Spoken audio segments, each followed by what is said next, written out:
আচ্ছা এই বাবাটা কে বলো তো? তুমি সকাল থেকে শুধু বাবা বাবা বাবা বাবা করে যাচ্ছ। বলো না কে? কেউ না। বাবা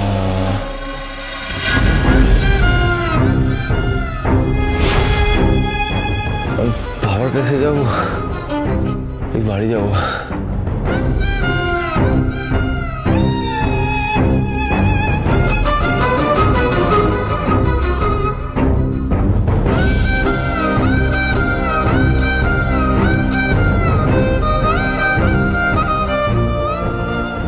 না থাক, বাতামে কষ্ট হচ্ছে বলে বাবা ওকে কোলে নিয়েছে।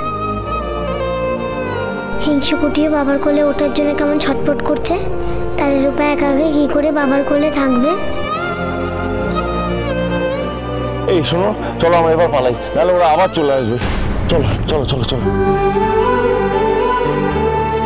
তুমি রূপাকে নামিয়ে দাও। কেন? নামিয়ে দাও। আরে বাবা তুমি হালকা, আমার কোনো অসুবিধা হচ্ছে না তোমার নিতে। তুমি তো বললে তুমি আর হাঁটতে পারছো না, পায়ে ব্যথা করছে। না না, তুমি আমাকে নামিয়ে দাও। আচ্ছা আচ্ছা আচ্ছা আচ্ছা, এবার বলো কি হয়েছে? হিংসু কুটিতে তো কষ্ট হচ্ছে নাকি? ও তাই না? তাহলে কি উপায়?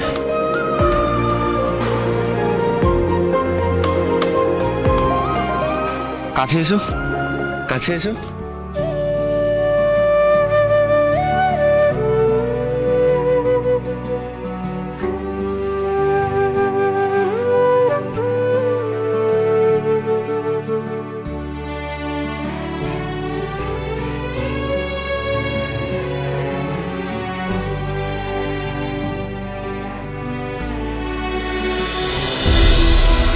কোনো রকম খোঁজ পেলে যত তাড়াতাড়ি সম্ভব আমাকে আপডেট দাও।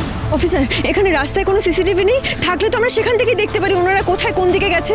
আছে, তবে সব জায়গায় নেই, বিশেষ করে এই জায়গাটা একদমই নেই। মানেটা কি? সিসিটিভি থাকা তো উচিত ছিল। আপনার চিন্তার কারণটা আমি বুঝতে পারছি, কিন্তু কি করব বলুন, আমাদের হাতে সব কিছু নেই। আর এমনিতেও জায়গাটা ছোট। তবে শুনুন, চিন্তা করবেন না, আমি ফোর্স পাঠিয়েছি, কিছু না কিছু একটা উপায় ঠিক বেরোবে। আচ্ছা, এরকম একটা জায়গায় ক্যামেরা নেই, যখন তখন যে কোনো বিপদ ঘটে যেতে পারে, স্পেশালি যেখানে একটা ক্রিমিনাল অ্যাক্টিভিটি চলছে। দিদি দিদি এবার কি হবে? সোনার রূপা এবার এবার কি হবে? আমার তো টেনশনে মাথা খারাপ হয়ে যাচ্ছে।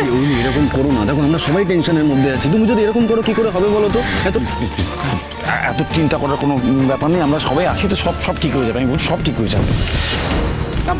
আমাকে না আরে 100টা টাকা দেবেন না, মানে ওই একটা ফর্সা মতন বাচ্চা না একটা থোলা আঙুর নিয়ে এমন চলে গেল, আমি ঠিক বুঝতেই পারলাম না। তুমি চুপ করবে? তখন থেকে সেই একই কথা বলে যাচ্ছ। দেখছো এখানে এতগুলো মানুষকে পাওয়া যাচ্ছে না, আর উনি মরছেন আঙুর নিয়ে। যত সব